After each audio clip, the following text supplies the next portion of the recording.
Ευχαριστώ, Άλκιστη. Ποτέ δεν είναι οι άνθρωποι καλοί μαζί μου. Γιατί δεν είναι καλοί μαζί σου, πώς σου φέρονται? Άσχημα μου φέρονται. Καταρχήν με αμφισβητούν. Δεν πιστεύουν πως είμαι ο θάνατος που έχω έρθει να τους πάρω. Τι περίμεναν, κάποιον άλλον? Περίεργο. Ήσουν αλλιώτικος. Περίεργο πράγμα με τους θνητούς. Ενώ ξέρουν πως πρόκειται να έρθω, κάθε φορά ξαφνιάζονται. Αντιστέκονται. Τι νόημα έχει η αντίσταση? Γραπώνονται από τη ζωή. Από πρόσωπα, πράγματα, συνήθειες που αγαπούν. Δεν θέλουν να τα αποχωριστούν. Ο άνθρωπος πρέπει, οφείλει, να είναι συμφιλιωμένος με όλα αυτά που έζησε. Και ευχαριστημένος με αυτά που δεν θα ζήσει. Εξάλλου και ο θάνατος ένα ταξίδι δεν είναι? Ο θάνατος είμαι εγώ. Ναι. Εσύ είσαι. Ένα ταξίδι δεν θα κάνουμε μαζί? Ναι. Ένα ταξίδι θα κάνουμε. Εγώ δεν έχω ταξιδέψει. Εδώ γεννήθηκα. Εδώ έζησα. Έχεις φτιάξει και βαλίτσες. Ναι. Είμαι έτοιμη. Δεν σε πήγε πουθενά ο άντρας σου? Του άδμη του δεν του αρέσουν τα ταξίδια. Τι έχουν μέσα οι βαλίτσες σου? Θαρτά πράγματα από αυτόν τον κόσμο. Λίγα ρούχα που με κολακεύουν. Μια χτένα. Φωτογραφίες των παιδιών μου. Την κούκλα που έπαιζα μικρή. Λέγει ποίηση. Λέξεις. Για να θυμάμαι τη μητρική μου γλώσσα. Φοράς τα ρούχα μου. Ναι, εγώ. Θέλησα να γίνω για λίγο ο άντρας που είσαι.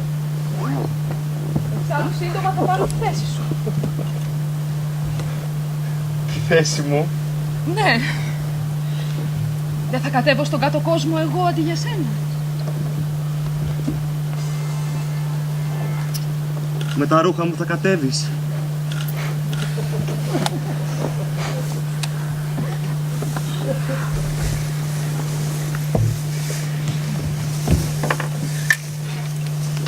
Στη σύντομη ζωή μου δεν γνώρισα άλλους άντρες, μόνο εσένα.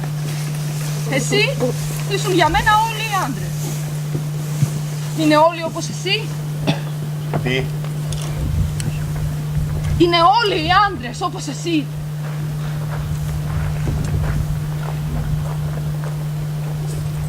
Υπάρχουν οι άντρες που δεν ξέρουν ποιοι είναι και ούτε κάθονται να αποφασίσουν από μόνοι τους ποιοι θέλουν να είναι. Αυτοί ζουν σύμφωνα με τα πρότυπα και τους ρόλους που τους θέτει το περιβάλλον τους. Ζουν, ας πούμε, συμβατικά και επιφανειακά. Έπειτα υπάρχουν οι άντρες που ενώ είναι όπως εγώ, αρνούνται να το δείξουν. Ναι. Υπάρχουν οι άντρες που ενώ είναι όπως εγώ, αρνούνται να το δείξουν. Καταπιέζονται. Καταπιέζουν τον εαυτό τους. Καταπιέζουν? Τον εαυτό τους. Ναι. Καταπιέζουν την αληθινή τους φύση. Και θέλουν να δείχνουν σαν θεοί ή νύχθεοι. Και πολλές φορές το πετυχαίνουν. Εγώ προτιμώ τους αληθινούς θεούς και ημίθεους. Γι' αυτό και έκανα φίλους μου τον Απόλλωνα και τον Ηρακλή. Αυτοί έχουν σύνθετη και πολυσχηδή προσωπικότητα. Μεταμορφώνονται. Επιδεικνύουν δυνάμεις και χαρακτηριστικά πέρα από τα συνηθισμένα.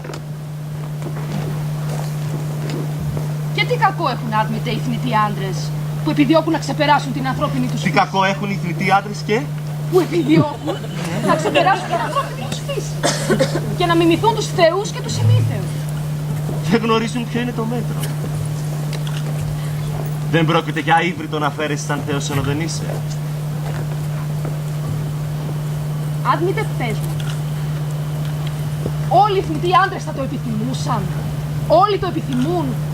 Να κατέβει η γυναίκα του στον κάτω κόσμο πρώτη αντί... Όλοι οι θνητοί άντρες θα επιθυμούσαν. Να κατέβει η γυναίκα πρώτη αντί για αυτούς.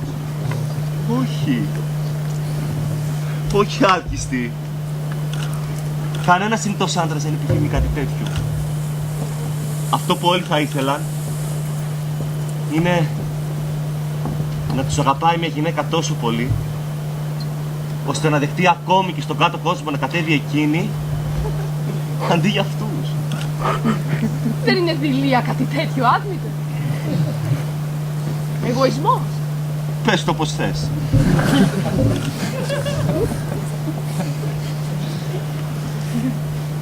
Δεν είναι δουλειά μου να σε κρίνω.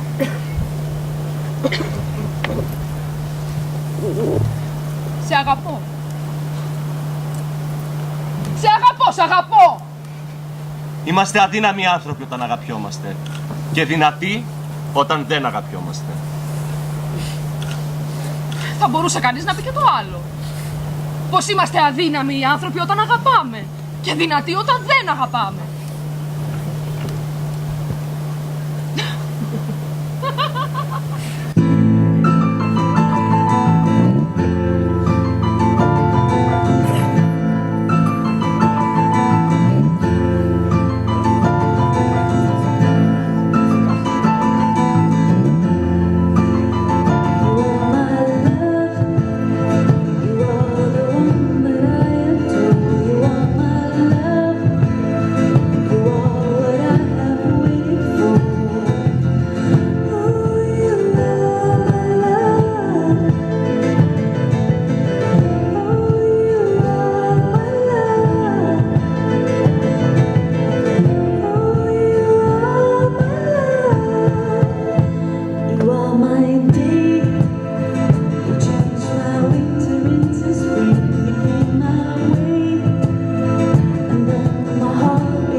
Times